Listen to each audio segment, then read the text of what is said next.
Hello everybody, welcome back to Throttle Grotto. This week we're going to be doing new boots on the ball joints and tie rod ends in the Datsun Roadster. I'm going to give you the part numbers so you know what to order. Stay tuned.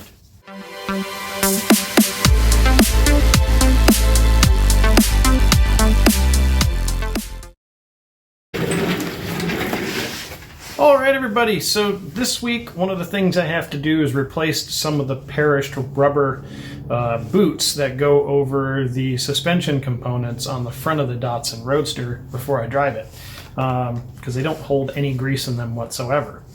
Now, some of these pieces you just can't get anymore. Some of them you can. So I want to take care of the ones that are on here because they're still in good shape. They're still tight. But it's sat so long that all of the rubber just dissolved, basically. In fact, here, I will show you. So turn the wheel here, and you can see with some better light, like this boot here is basically, there's just nothing left of it. You can, so need to replace that, but that's okay. That's what I have brand new ones for. So the joint itself is still good and tight. It's just the boot has dissolved. Now I've already replaced one of these. This upper one, I replaced this one with Energy Suspension 9.13105 Golf. So that one actually does the upper here, and then I'm also going to do the lower one down here with this one, which is the 9.13119R. Now you can also get the Golf, the G model. I think that just signifies that this one's red. Well, this one was available and the G was not, so that's what I have.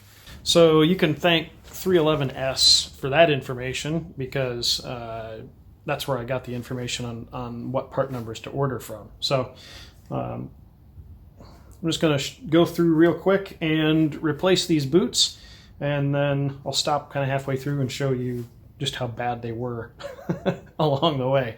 So, all right, so it's easy to presume that a lot of you have done this before, but if you haven't, it's pretty straightforward. Undo the cotter pin. Check the mic and make sure it sound right, boys. You can use your hammer and wrap on right on the end here. Don't hit on this, hit on this part.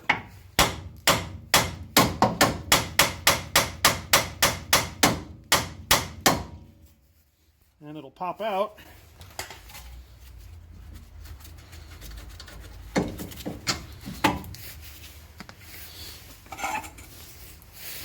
And then you can see here, you can see just how perished that bushing really is.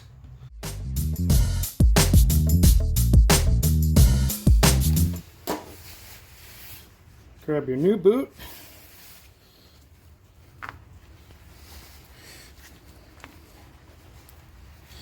Now these have, you can see on the back side here, these actually have a grease fitting so that you can inject grease in and it'll fill up the inside of the boot and squeeze out the top here. So I'll do that afterwards. If you don't have a grease fitting, you should probably fill this up with grease before you put it back together.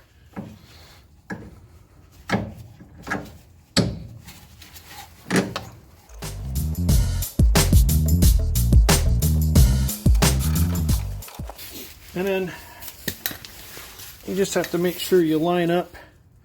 Once you get it tight, you have to line up the hole for the cotter pin. It sometimes takes a little practice. One of the handy things that I picked up is just this bin of different size cotter pins. So you can kind of pick and choose, figure out which one fits. This size here. It's not really any big science to it other than just grabbing a cotter pin that fits. It isn't too small. As long as it goes all the way through and bends over, should be good to go.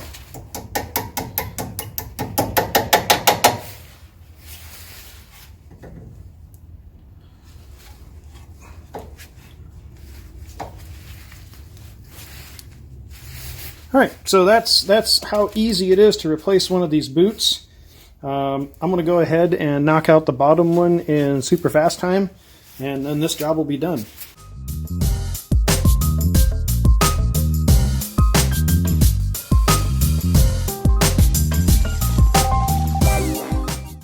Alright, so I figured I'd show you guys how I did the bottom one here. A little floor jack handy. You put your floor jack underneath the control arm.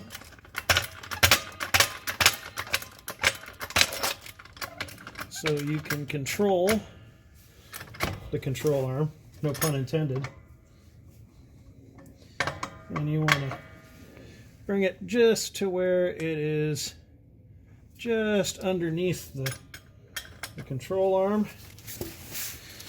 And then we're going to use a brass drift, because a brass drift will actually deform and not damage things. And there we go. You guys see that drop? That released it from the control arm. Now I can bring it up just a little bit so that I can take pressure off of that nut. There's not a lot of room to work in here. It's a little tight because of this mount for the bump stop. And then you can lower the jack just a little bit. We don't want to lower it a lot.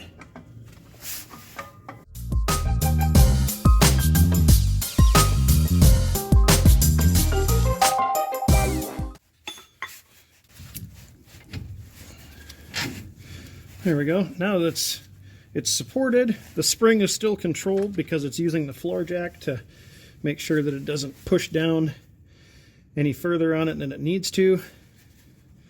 And I've got this lifted up just enough out of the way with the one hand that I can take all the broken parts of the old joint out of the way. You can see that that old boot just had nothing left in it at all. It sound right, boys.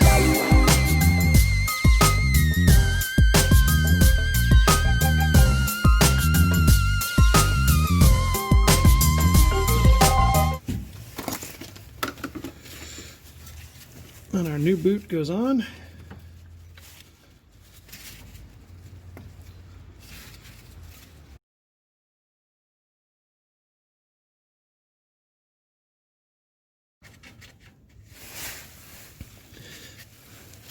And if you plan ahead, you can make sure that you position your hole so it's easy to get the cotter pin back in.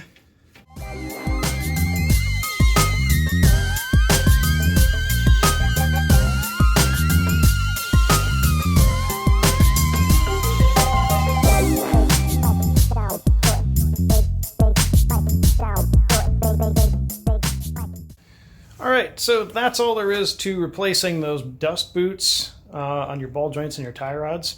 If you decide to do the upper one as well, use the jack, support everything, and then you can just lift the top portion off once you get the bolts undone. It's really easy to do. It's really straightforward. I think these boots were like $8 or maybe $10 a pair on Amazon. They were super cheap. If you want, I'll link to them in the description below. I'll put an Amazon link in there, so if you guys want to order both the tie rod boots and the ball joint boots. So that's it for this video. Probably another super short one, but that's okay. I got a good one coming up for the Datsun. If you're a fan of the Datsun project, I'm ordering all the brake parts for the big Spreezo Motorsports brake conversion. So we're going to put nice big aluminum calipers on the front of this Datsun so it really will stop. We're going to do a new master cylinder. Hopefully that takes care of any issues that are hanging out in this braking system before I start driving it. So that's coming up pretty soon. So until next time, get out there and work on something.